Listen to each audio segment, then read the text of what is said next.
Todo empezó como una broma, ¿sabes? No creíamos en esas cosas. ¿La Ouija? Puras tonterías, o eso decíamos. Recuerdo bien ese día. Salimos de la escuela como cualquier tarde, solo que esta vez llevábamos la dichosa tabla.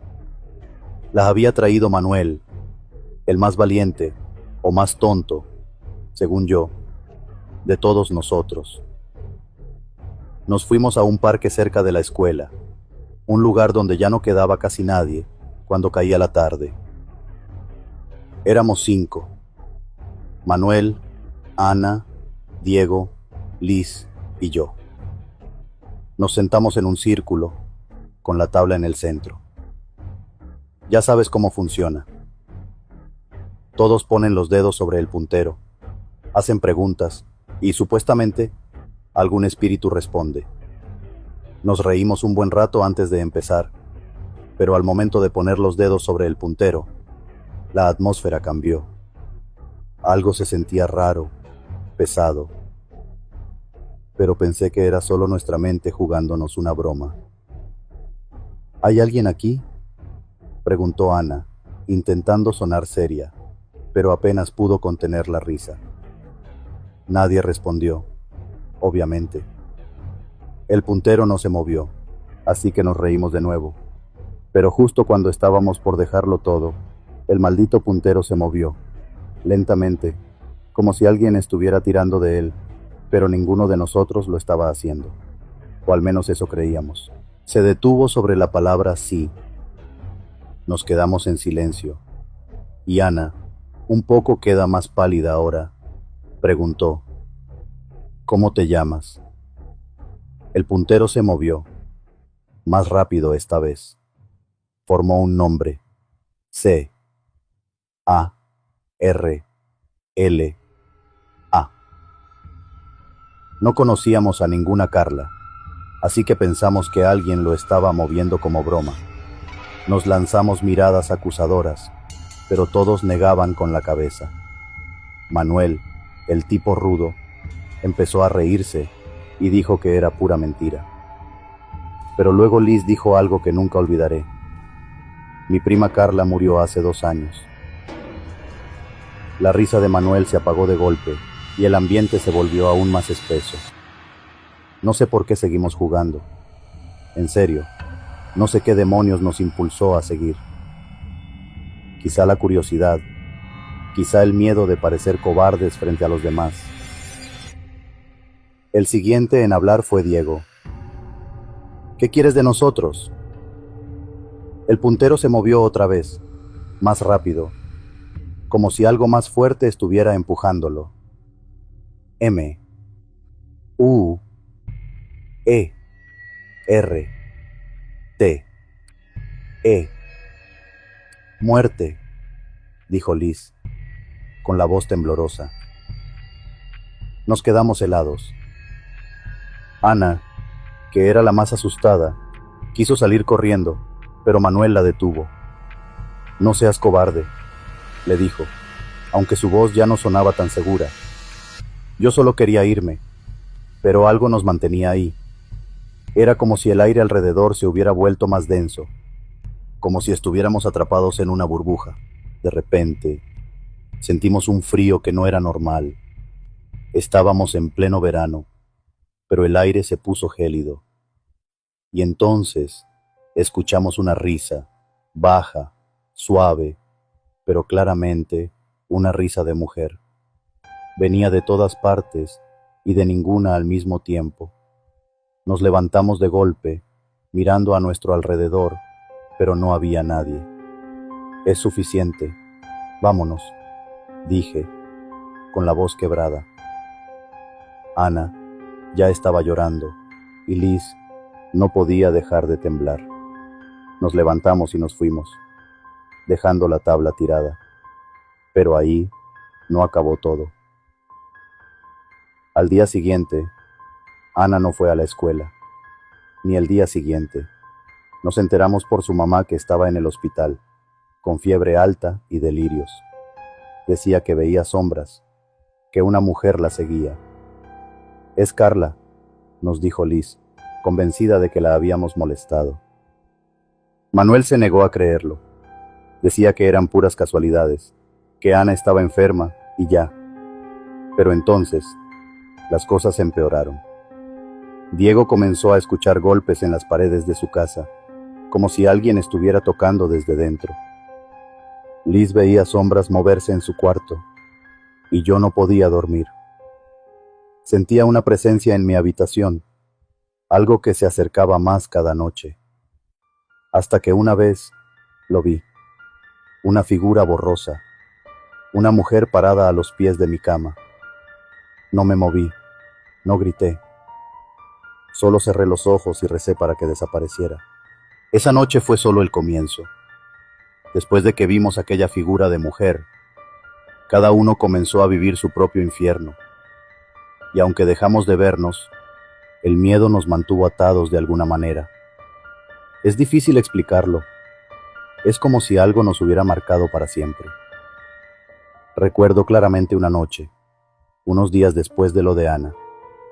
Yo estaba en mi habitación, tratando de olvidar lo que había pasado, diciendo que solo eran alucinaciones, que quizás me había dejado llevar por el ambiente. Pero entonces, a eso de las 3 de la mañana, desperté con el cuerpo totalmente rígido. Fue como si alguien estuviera encima de mí, una presencia oscura, pesada, que me dificultaba respirar. Mi cuarto estaba oscuro, demasiado oscuro, como si alguien hubiera apagado hasta la luz de la luna. Intenté moverme, pero no pude, y ahí estaba ella.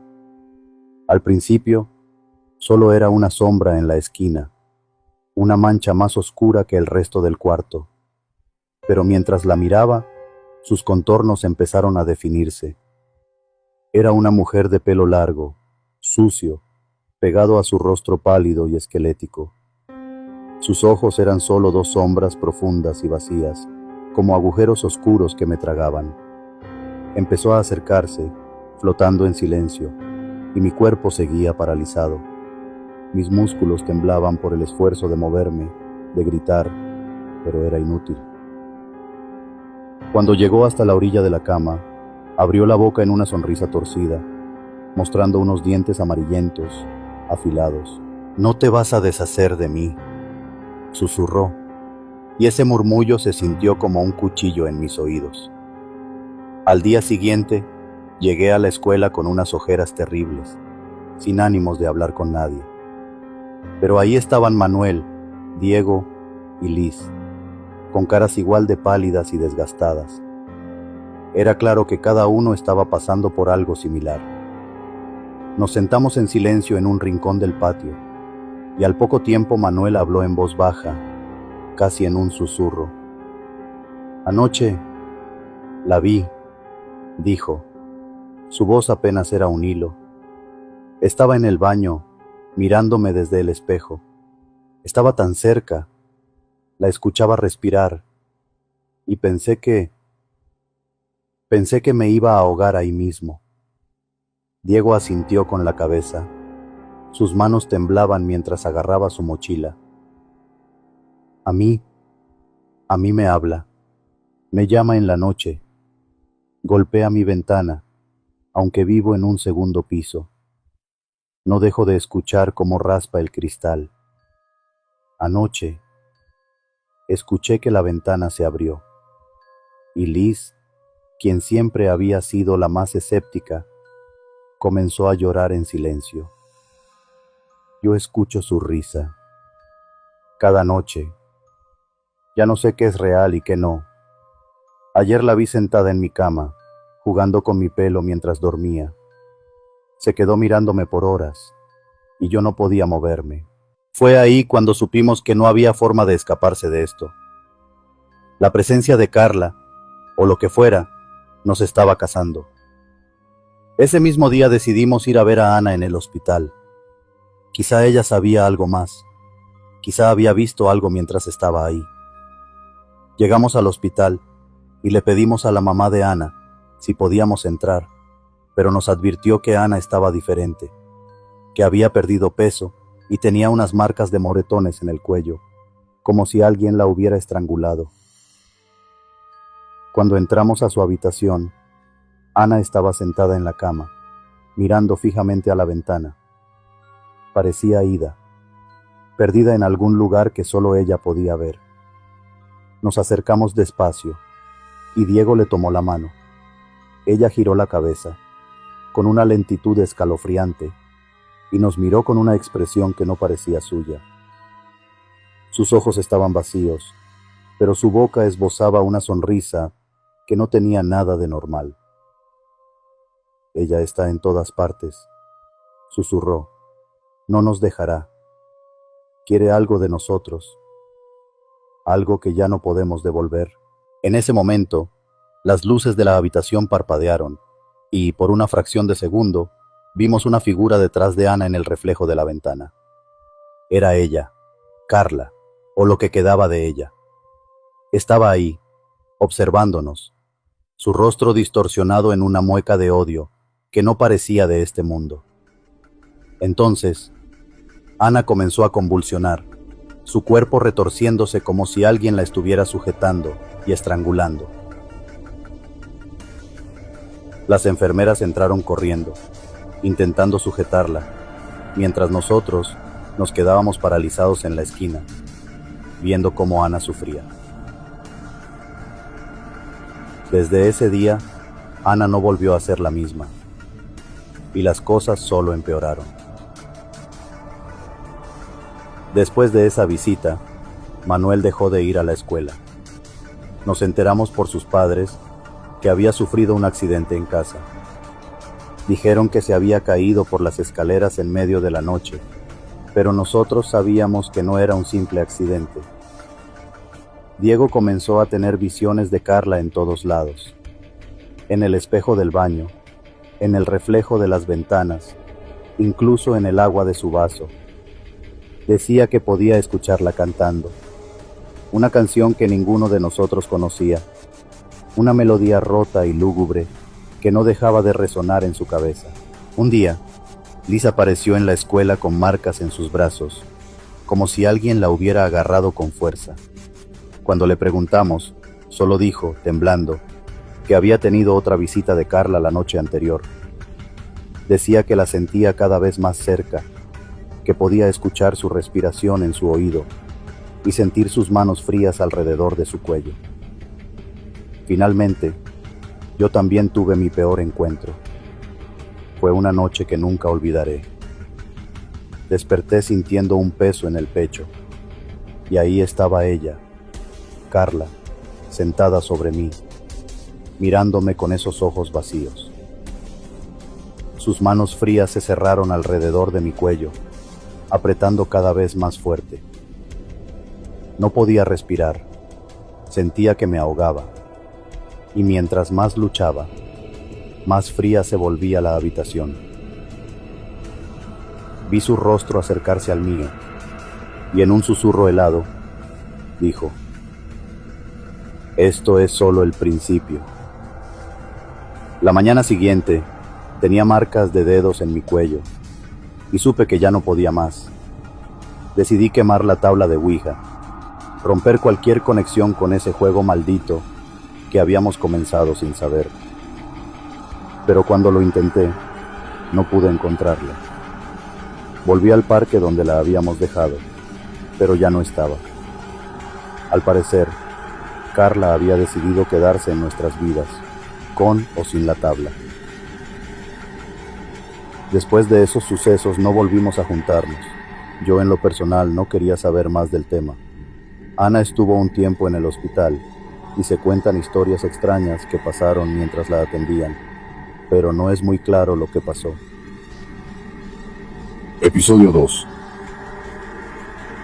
Era una madrugada de esas que preferirías no estar de guardia, en el pequeño hospital rural a las afueras de la ciudad en Michoacán.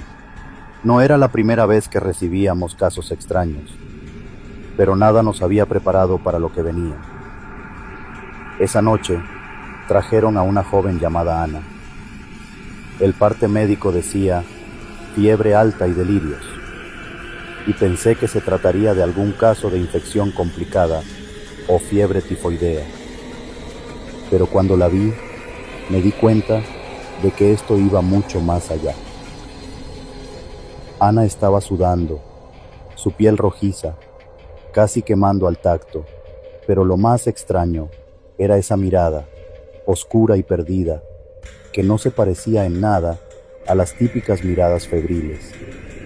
Era como si algo más, algo ajeno y despiadado, la estuviera observando desde adentro. Al intentar colocarle el catéter para administrarle líquidos, su mano me atrapó con una fuerza brutal, tanto que me dejó marcas. ¿Cómo podía una persona con esa fiebre, en ese estado, tener tanta fuerza? Avisé de inmediato al doctor Jiménez, el médico en turno. Jiménez es un tipo experimentado, había trabajado en grandes hospitales y, aunque el nuestro no tenía los mismos recursos, él se encargaba de traernos la experiencia de un hospital de primer nivel. Al intentar examinarla, Ana soltó un grito que reverberó por todo el pasillo. Las luces parpadearon, y todos en la sala se miraron como si el tiempo se hubiera congelado por un instante. Sus ojos ya no parecían suyos. Sus pupilas estaban dilatadas al extremo, como si absorbieran toda la luz de la sala. Intentamos sujetarla entre cuatro, y aún así nos costó. Sus movimientos no tenían ningún sentido para una paciente en ese estado, así que el doctor decidió sedarla. Pero incluso después de una dosis de diazepam que dejaría fuera a cualquiera, Ana seguía moviéndose, luchando contra los brazos de los internos que la mantenían sujeta. Tuvimos que aumentar la dosis, y cuando finalmente quedó inconsciente, nadie se atrevió a moverse. Era como si en cualquier momento ella fuera a abrir los ojos de nuevo. A la mañana siguiente, Ana fue trasladada a una sala aislada. Durante el traslado, empezó a susurrar palabras que no tenían sentido. Al principio pensé que eran delirios de la fiebre, pero pronto me di cuenta de que hablaba en otros idiomas, lenguas que yo, en mi vida, había escuchado. A veces eran palabras sueltas en latín, otras veces frases en francés antiguo. Llamamos a psiquiatría y a los especialistas en infecciones, porque si no era un brote psicótico, entonces no sabíamos cómo explicar el caso. En la noche, la atmósfera se volvió más pesada. Nos costaba entrar a su cuarto, pero debíamos hacerle los controles. La primera en notar algo extraño fue Rosa, una enfermera con años de experiencia. Salió corriendo del cuarto, pálida como una hoja, y solo repetía: vi algo, una sombra. Nadie la tomó en serio al principio, pero luego otras enfermeras comenzaron a decir que también sentían algo extraño en su habitación, un frío inexplicable, y esa sensación de que alguien más estaba ahí, observándote desde las esquinas oscuras. Las cosas se descontrolaron cuando la paciente del cuarto contiguo, una anciana con problemas respiratorios, comenzó a gritar que una bestia negra se estaba asomando por la pared que daba al cuarto de Ana. La mujer convulsionó y tuvieron que sedarla. Las cámaras de seguridad, cuando revisamos las grabaciones, mostraban movimientos inexplicables. Una sombra oscura se desplazaba desde el cuarto de Ana hacia el pasillo y luego desaparecía. Al día siguiente, el doctor Jiménez pidió una revisión psiquiátrica completa para Ana. Convocamos al doctor Morales, el psiquiatra, quien empezó el análisis con cautela. Al entrar, Ana comenzó a reírse, una risa que nos heló la sangre a todos. No era solo el sonido, era la expresión en su rostro. Morales comenzó a interrogarla, y ella solo sonreía mientras repetía, en latín fluido: soy muchos, somos antiguos. Ustedes no saben lo que somos.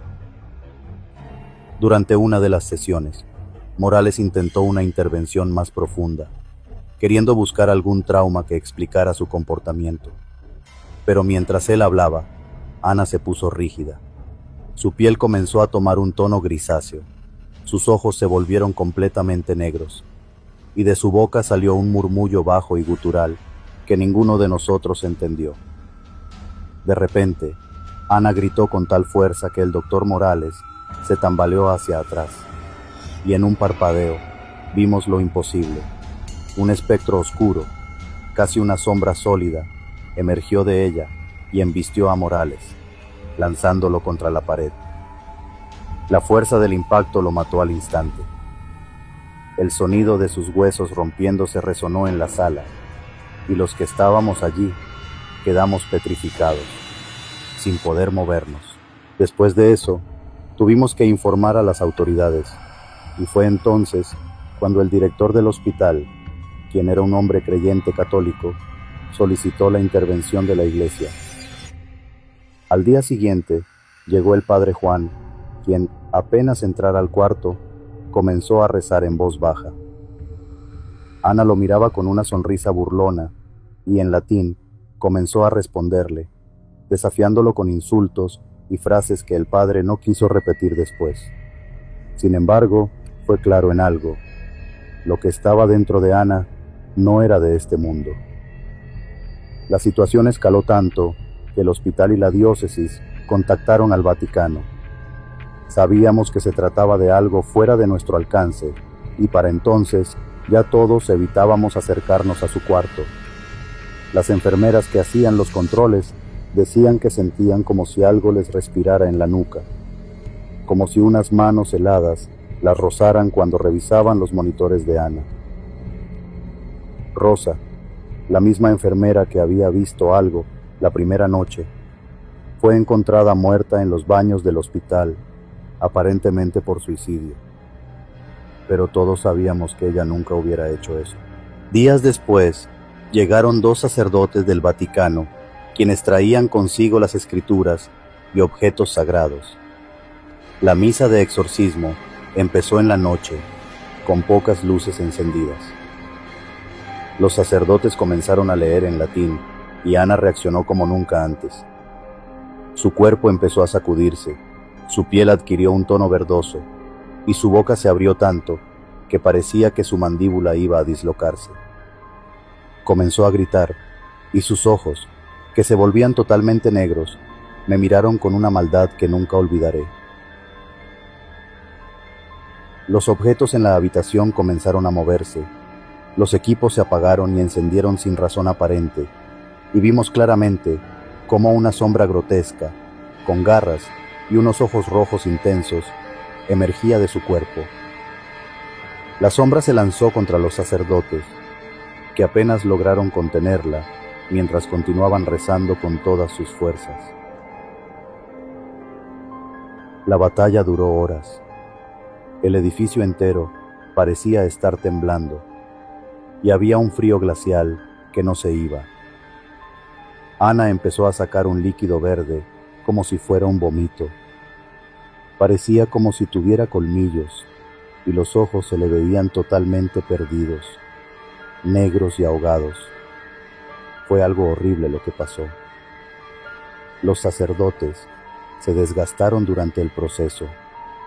Uno de ellos de pronto se perdía, y parecía como si ese ente se apoderara de su cuerpo. Al final lograron controlar todo. Ella pegó un último grito y cayó desmayada.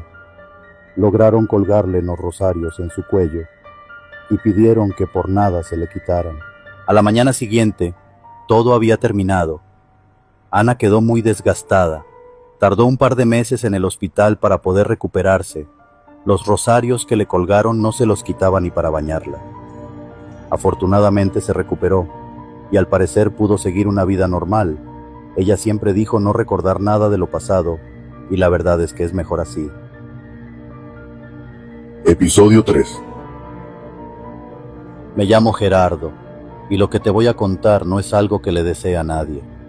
A veces desearía poder olvidar todo lo que pasó, pero es como si esta historia se hubiera quedado pegada en mi mente, como una sombra que no me deja tranquilo. Todo comenzó como cualquier tarde normal en la prepa.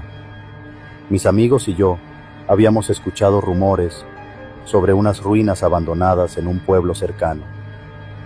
La historia decía que era una antigua fábrica que había funcionado hasta los años 40, pero después de un accidente terrible, todo se fue al demonio.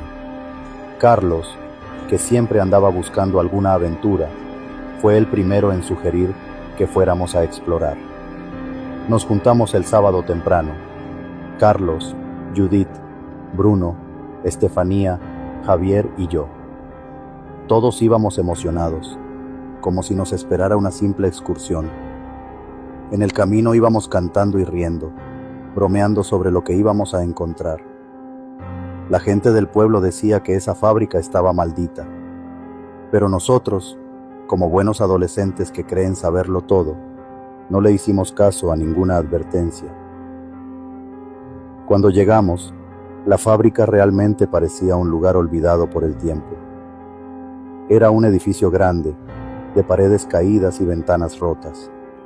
La pintura estaba descascarada y la hierba crecía en medio del concreto agrietado. Todo estaba cubierto de polvo y el silencio era inquietante.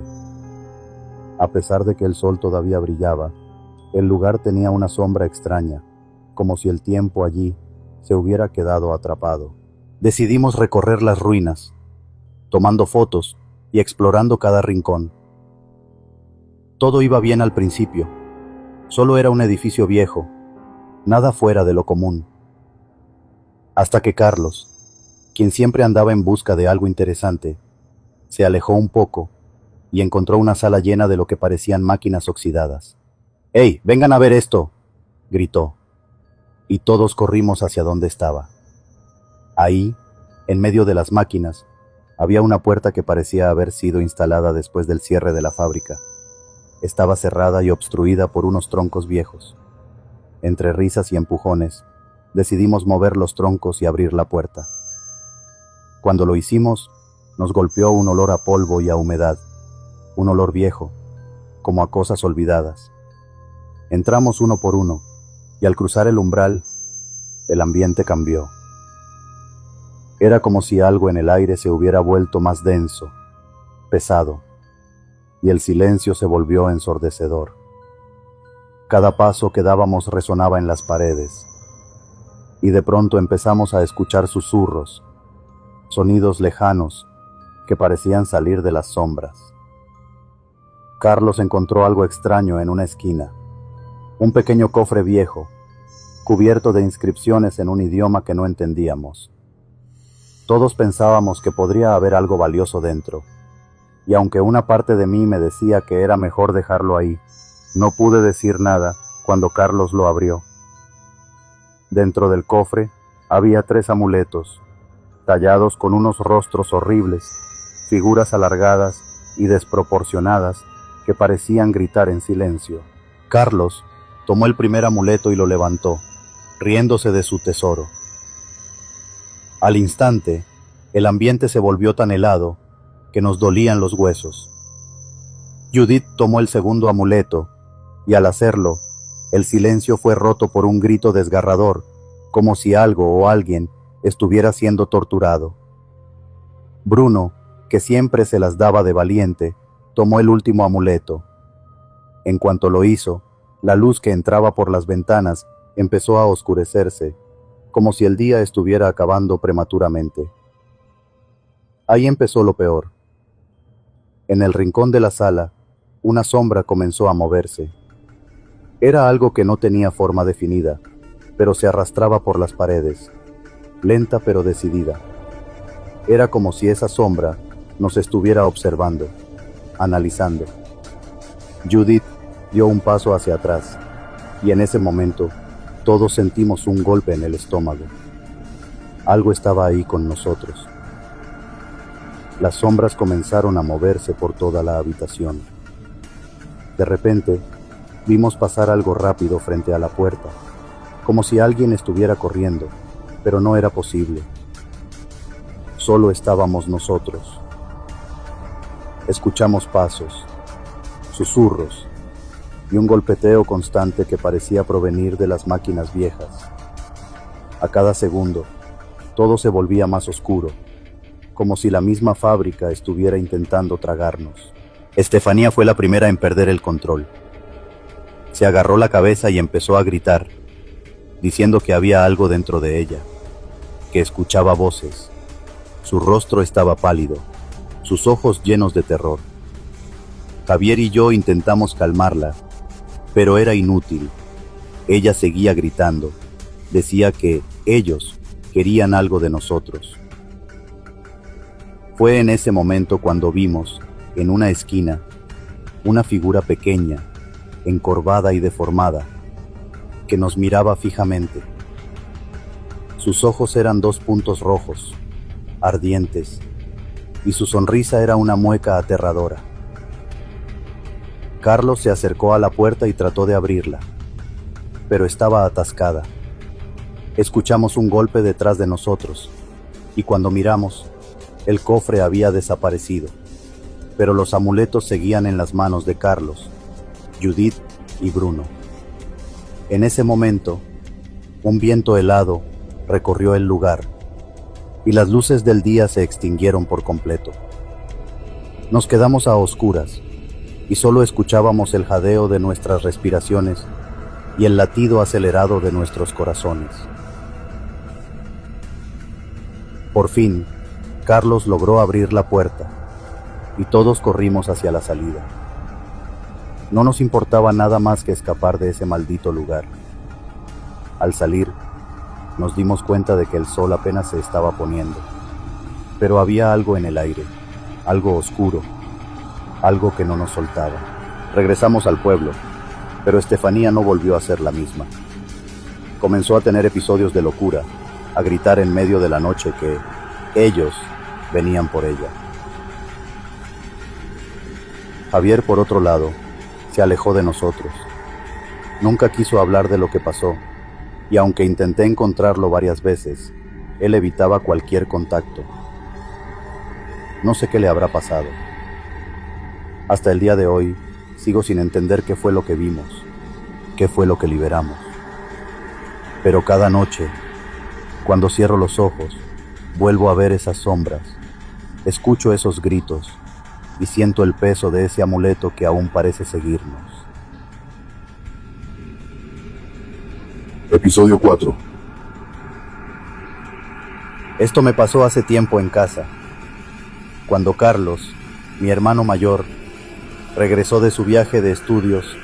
Todo empezó a ponerse raro en la casa. Había traído un amuleto como recuerdo, una especie de medallón viejo, oscuro, que según él compró en un mercado local. Al principio no le dimos mucha importancia, la verdad. Nos reímos porque él siempre andaba trayendo cosas extrañas de sus viajes, pero esta vez la cosa fue distinta. El medallón en sí era raro. Tenía una especie de cara tallada, pero no era una cara humana, no del todo. Algo en sus ojos te ponía los pelos de punta, como si te estuviera mirando. Carlos lo dejó sobre una repisa en la sala y se olvidó de él, pero la casa no. A los pocos días empezaron los ruidos. Primero, por las noches, escuchábamos pasos en los pasillos, como si alguien anduviera caminando de un lado a otro. Nos levantábamos para ver qué era, pero no había nadie. Mis papás decían que era la madera de la casa que crujía, pero no sonaba como eso. Estos pasos eran pesados, lentos, como si algo o alguien estuviera arrastrándose por el suelo. Después empezaron las sombras. Mi hermana Andrea fue la primera en verlas. Una noche, mientras estaba en su cuarto, me gritó asustada, diciendo que había visto una sombra alta en la esquina. Cuando fui, no había nada, pero su cara de miedo era tan real que me hizo dudar. Dijo que la sombra se movía, que estaba viendo hacia ella. Intenté tranquilizarla, diciéndole que fue su imaginación, pero al fondo de mi mente, algo no cuadraba. Pasó una semana, y los sucesos extraños se hicieron más intensos. Las luces parpadeaban sin razón, y las cosas en la casa se movían solas. Un domingo por la tarde, el vecino, don Julián, vino a visitarnos. Era amigo de la familia desde siempre. Un hombre simpático que venía seguido a platicar con mi papá y tomar café. Pero esa tarde fue diferente. Mientras estábamos sentados en la sala, platicando, don Julián se quedó mirando fijamente al medallón en la repisa. Se puso pálido de golpe, como si hubiera visto un fantasma. ¿De dónde sacaron eso?, preguntó, con la voz temblorosa. Mi papá le explicó que Carlos lo había traído de su viaje.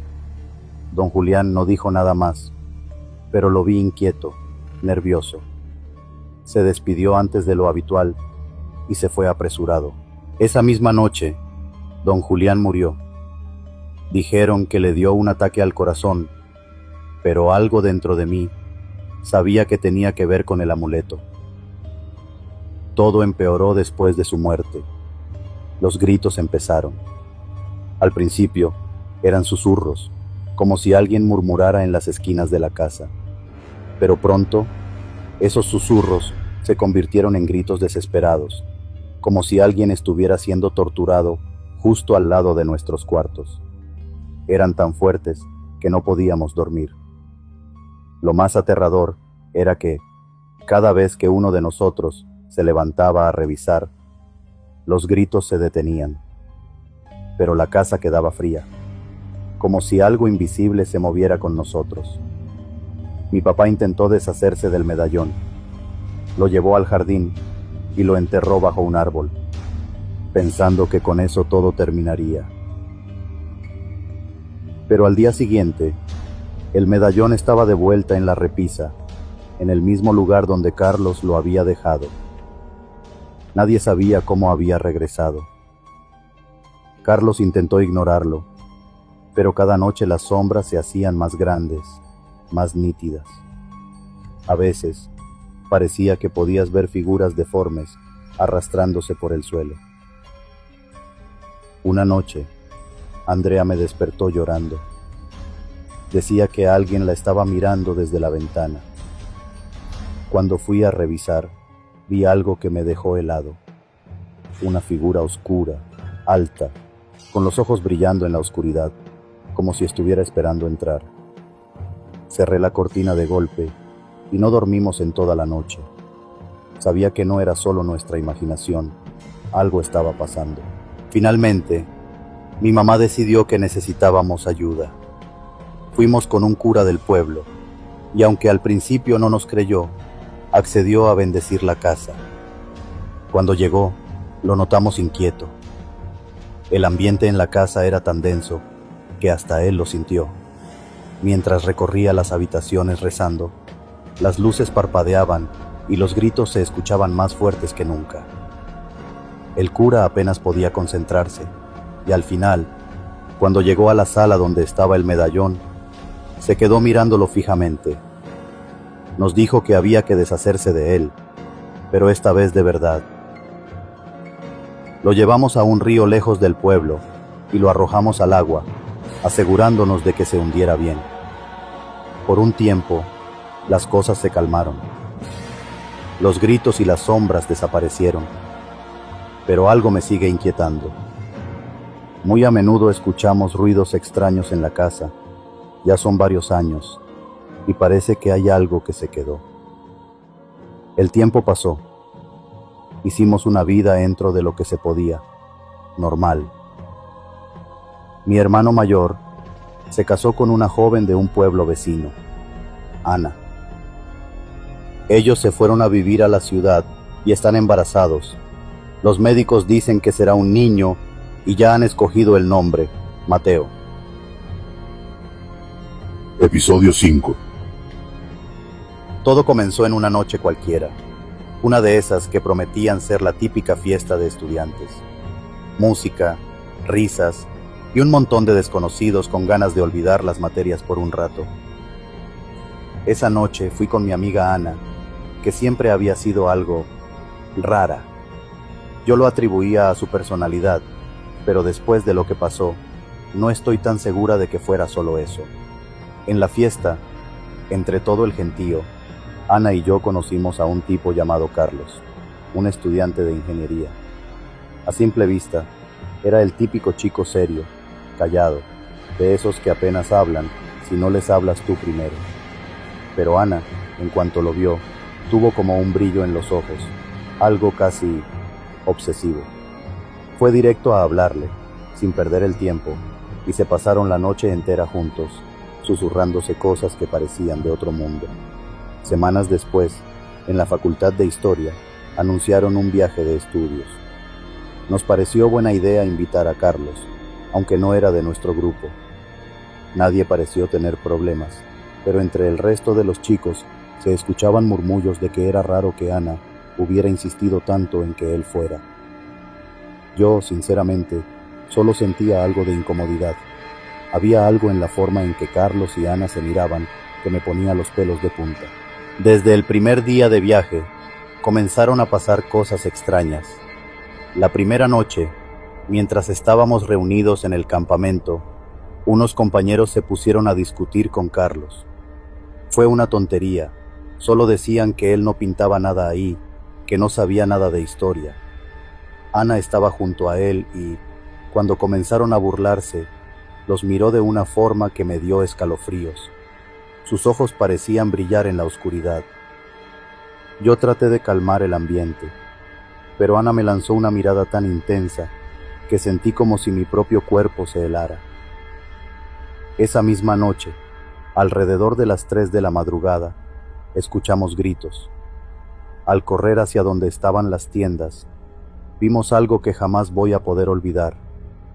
Los 2 chicos que se habían burlado de Carlos estaban tirados en el suelo, con las bocas abiertas en un grito congelado, pero no emitían ningún sonido. Sus ojos estaban abiertos, como si algo los hubiera paralizado de miedo antes de morir. Y lo peor, sus caras. Era como si algo las hubiera arañado, como si una fuerza invisible hubiera marcado su piel. Nadie supo qué decir, y en medio del silencio vi a Ana.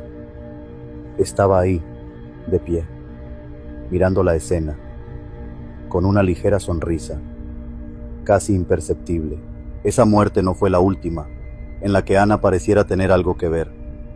Pasaron diversos hechos que no he logrado comprender. Cualquiera que tenía la mala suerte de ofender a Carlos o a Ana, aunque fuera con una simple broma, acababa mal. Entre los amigos cercanos, platicábamos sobre las cosas que pasaban, pero quisimos pensar que eran solo supersticiones y que solo estábamos relacionando los accidentes con cosas sobrenaturales. Casi al final de terminar el semestre, se nos ocurrió salir de excursión. Uno de los chicos la empujó, sin querer, mientras acomodábamos el campamento, y a los pocos minutos, tropezó y se cayó por una pendiente. Su pierna se torció de una manera antinatural. El grito que soltó fue tan fuerte que todos salimos corriendo, pero Ana no se movió ni un centímetro. Solo lo miraba desde arriba, con esos ojos que parecían devorarlo. Una noche, me armé de valor y le pregunté a Ana qué estaba pasando, pero solo sonrió y me dijo: «No te preocupes, solo estamos poniendo orden». Esa frase se me clavó en la mente. Sonaba como si fuera una amenaza, y desde entonces no pude verla igual. Recuerdo que antes de volver, fuimos a una última excursión a una vieja cabaña en ruinas, un sitio donde decían que antes había vivido un hombre acusado de brujería. Entramos, y todo estaba en completo silencio, pero algo en el aire se sentía pesado, como si alguien o algo nos estuviera observando. Carlos se adelantó sin decir nada, y Ana fue detrás de él, ignorando por completo nuestras advertencias. Fue en ese momento cuando escuchamos un ruido ensordecedor, un lamento que parecía venir de todos lados. Nos asomamos y los vimos a ambos, Ana y Carlos, de pie en el centro de la cabaña, rodeados de sombras que parecían surgir de las paredes. Carlos miró a Ana y le dijo algo en voz baja, algo que no logramos escuchar, pero fue como si con esas palabras las sombras se volvieran más densas, casi tocándonos, frías y pesadas. Los otros compañeros, desesperados, salieron corriendo, pero yo no pude moverme. Estaba atrapada en esa escena, paralizada. Al día siguiente, el grupo estaba devastado. Nadie quería hablar de lo que había visto. Algunos dijeron que, al ver a Carlos y a Ana en esa cabaña, sintieron que sus propios cuerpos se desmoronaban, como si algo oscuro los consumiera. Yo apenas lograba pensar con claridad, y cuando miré a Ana para entender qué pasaba, ella simplemente me susurró, no eran dignos. Episodio 6. Nosotros no somos de espantarnos fácil, pero esa noche me hizo pensar que hay cosas en este mundo que es mejor no saber, que es mejor no ver. Me llamo Manuel y trabajo en el campo con mi compadre Vicente, en un pueblito pequeño a las afueras de Michoacán. Esa tarde habíamos estado sembrando casi todo el día, y como se nos pasó la hora, decidimos tomar un atajo al regreso. Era una vereda poco transitada que atravesaba unos terrenos viejos y medio abandonados. Aunque no me sentía muy a gusto, Vicente insistió en que nos haría llegar al pueblo mucho más rápido. La tarde ya iba cayendo, y en cuanto pusimos un pie en esa vereda, el aire cambió. Había algo raro en el ambiente, un silencio pesado, que ni siquiera dejaba oír los grillos. Aún así, seguimos caminando. Al cabo de unos minutos, empezó a oscurecer de golpe, como si la noche se estuviera cerrando encima de nosotros antes de tiempo. Fue entonces cuando los vimos. A la distancia, entre los matorrales, había dos personas, una pareja. Eran jóvenes, con ropas viejas y desgastadas, algo extrañas, como si fueran de otra época. No era normal ver a nadie en esos terrenos, y menos a esa hora, pero Vicente y yo nos detuvimos, intrigados y a la vez inquietos. Observamos cómo la pareja se agachaba, casi en cámara lenta, alrededor de algo que estaba en el suelo. Nos acercamos, tratando de no hacer ruido. Entonces, a la luz pálida de la luna, vimos lo que estaban haciendo. Habían formado un círculo con piedras y dentro de él había objetos que no reconocimos al principio. Plumas, huesos, ramas secas y unas velas encendidas que apenas lograban iluminar sus rostros. El joven, con una expresión rígida y sin emoción, empezó a murmurar algo, como si estuviera rezando en un idioma extraño, incomprensible, y la muchacha lo imitaba. Sentí que un escalofrío me recorría la espalda y le hice señas a Vicente para que nos fuéramos de ahí, pero él se quedó quieto, con los ojos clavados en esa escena. Algo en ese ritual parecía absorberlo, algo que también empezaba a atraparme a mí. De repente, el ambiente se volvió mucho más frío, y todo se puso raro. Las sombras alrededor del círculo se hicieron más densas, como si el mismo campo estuviera cerrándose alrededor de ellos. La luna empezó a cubrirse, como si una nube pesada la tapara, y entonces, entre las sombras, algo se movió. Primero pensé que era un truco de la luz, pero no. Ahí, entre los árboles, apareció una figura, alta, delgada y completamente oscura. Era un espectro, pero no un fantasma cualquiera. Era una figura deformada, con brazos y piernas retorcidos, y un rostro cubierto de lo que parecían máscaras de cera derretida. La cosa caminaba despacio, en silencio, deslizándose entre los árboles, sin hacer el más mínimo ruido. El espectro se acercó al círculo, y la pareja siguió con su ritual, ignorándolo por completo, como si estuvieran en trance. Vicente y yo apenas podíamos movernos. Nuestros pies parecían clavados al suelo, y el frío era tan intenso que nuestros dientes empezaron a castañar. Fue entonces cuando sucedió algo que no puedo olvidar. La figura extendió un brazo huesudo, apuntando hacia la pareja, y un grito desgarrador llenó el aire. un sonido tan inhumano que me retorció el estómago. La muchacha, sin dejar de murmurar, levantó la vista y miró directamente al espectro. En ese momento, sus ojos brillaron en un tono amarillento, como si no hubiera más que vacío dentro de ella. Vicente y yo tratamos de retroceder, pero la figura se giró hacia nosotros. Pude sentir su mirada, aunque no tenía ojos. Era como si una presencia invisible, fría y asfixiante, me estuviera atrapando, estrujándome el alma.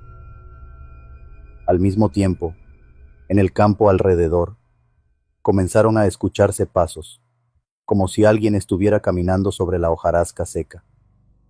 Miramos alrededor, y ahí, entre las sombras, empezaron a aparecer más figuras, todas deformes, como espectros salidos de una pesadilla. Cada una de esas sombras nos miraba, y con cada segundo que pasaba, se acercaban más y más.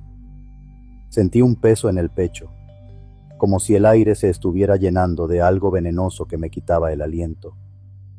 Vicente y yo intentamos correr, pero fue inútil. Apenas podíamos movernos. Las figuras nos rodeaban, susurros y gemidos llenaban el aire, y por más que intentábamos gritar, nuestras voces no salían. De repente, la pareja en el círculo se quedó completamente quieta, y el muchacho levantó las manos hacia el cielo, mientras decía algo en voz baja. En ese momento, el espectro principal, el de la figura retorcida, se inclinó hacia ellos, como si estuviera tomando algo de sus cuerpos. Fue cuando vimos cómo la muchacha empezó a palidecer. Sus labios se tornaron azulados, y su rostro perdió todo color. La sombra parecía estar absorbiendo su vida, y ella se desvanecía como una vela al final de la llama. Entonces, algo dentro de mí me hizo reaccionar. Jalé a Vicente con todas mis fuerzas, y logramos movernos, aunque apenas podíamos mantenernos de pie. Corrimos de vuelta al camino, sin mirar atrás, escuchando todavía los susurros y gemidos de aquellas sombras que parecían perseguirnos. Cada vez que volteábamos, nos parecían más cercanas, y el frío que llevábamos en el cuerpo no se nos quitaba. Finalmente, llegamos al borde de la vereda que nos llevaba de vuelta al pueblo, y justo cuando salimos del bosque, el aire volvió a sentirse más ligero. La luna estaba completamente despejada, y el campo se veía tan tranquilo, como si nada hubiera pasado. Al día siguiente, Vicente y yo apenas hablamos de lo ocurrido, pero ambos sabíamos lo que habíamos visto. Nadie nos creyó cuando intentamos contarlo. Unos días después, Vicente comenzó a enfermarse. Decía que en las noches veía sombras en su casa, que escuchaba susurros como los de aquella noche.